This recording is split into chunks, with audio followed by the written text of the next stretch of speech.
the thing I want to start with here is that I'm very curious, Eric, from your side of things, how you and the team approach this story to tell it this way and how you kind of incorporated Barry's work here.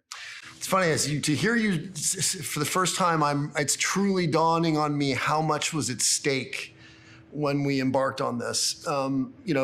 Honoring Barry's work, which is a towering achievement of investigative journalism, in I think probably the most important investigation that we've seen in the past 25 years.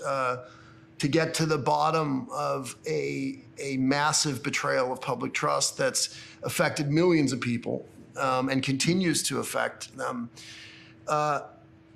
There was a challenge not just in being true to that and honoring that, but also ensuring that we reached the widest possible audience, and not for any other reason but sharing this information that people had beginning in the late 90s, when people understood what they were being sold, what they weren't being told.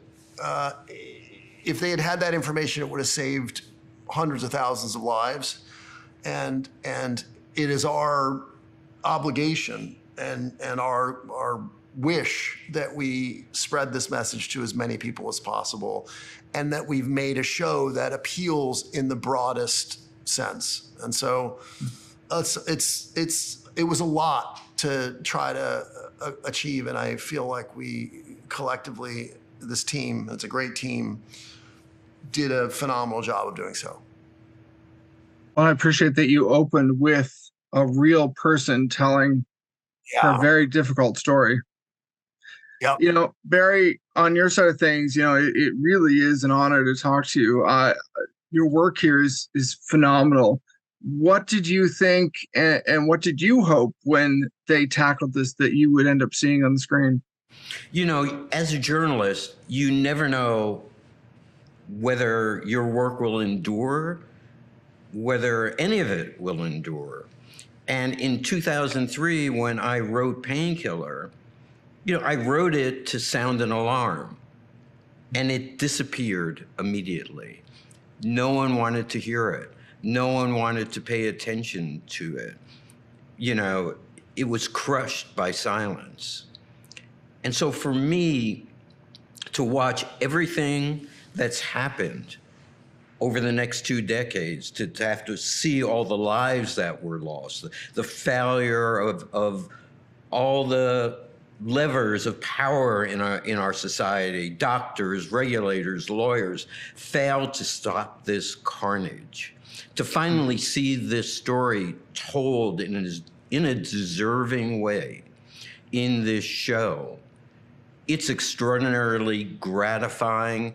It's great that the show's out, a new edition of the book is out, and I couldn't be happier. Well, this is a hard question, but I'm curious if you feel, both of you, does this bring some level of, I don't want to say justice, but does it bring some level of at least better acknowledgement that we've seen in the past to what some people went through? How do you feel it addresses that for the public? I think that I've known many people who have suffered because of this, who've lost loved ones because of this. And I know that when they see this show, they are going to feel that their story is being told also, that justice is being done to their story. We can't bring back people who've been lost. And there's so many people who have had loved ones lost to this. But I hope this show does honor to them and does honor to these families and to the memories of those who didn't make it. Well, thank you both for the time. It really is a pleasure. Excellent work here. Thank you so much. Thanks for saying so.